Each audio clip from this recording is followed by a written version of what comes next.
Let me ask you a question most people avoid. If saving money is simple, why does it feel impossible?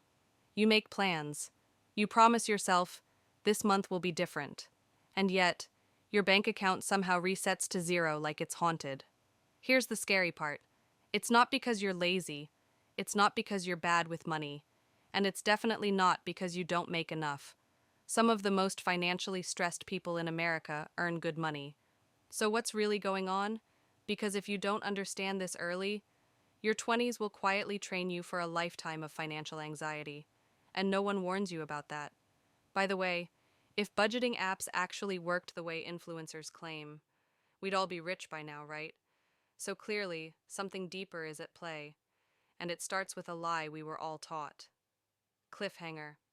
Saving doesn't feel impossible because of math. It feels impossible because of how the system is designed. Let's break that down.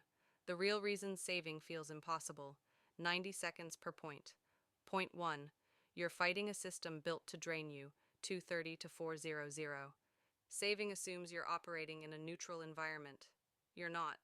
Every app on your phone, every subscription, every limited time deal is engineered to extract money before you even think.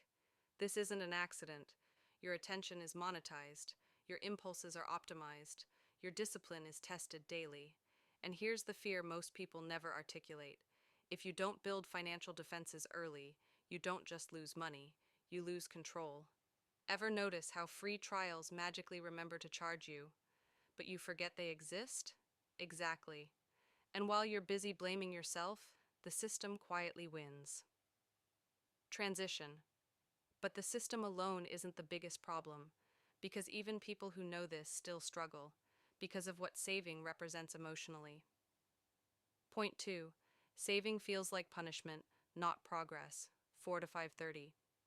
Think about this honestly. Spending feels like reward. Saving feels like deprivation. Saving says, not now. Wait, maybe later. And your brain hates that, especially at 18, 22, or 27, when everyone around you looks like they're living. Trips, cars, lifestyles funded by debt, and silence. Here's the uncomfortable truth. Saving doesn't give you dopamine today. It gives you freedom tomorrow. And tomorrow doesn't trend on Instagram. Quick question. Have you ever felt broke right after buying something you wanted? That's not coincidence. That's conditioning. Cliffhanger. But what if I told you saving isn't supposed to feel good at first? What if the problem isn't saving, but when you try to do it? Point 3.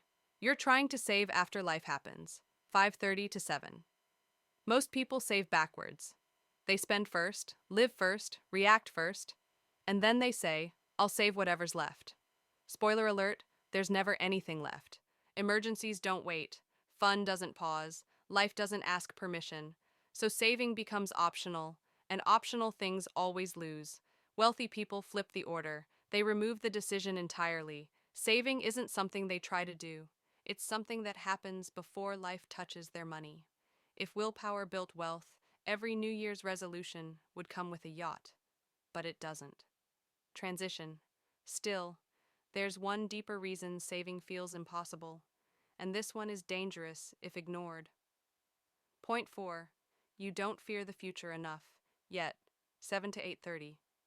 This might sound harsh, but urgency is created by clarity.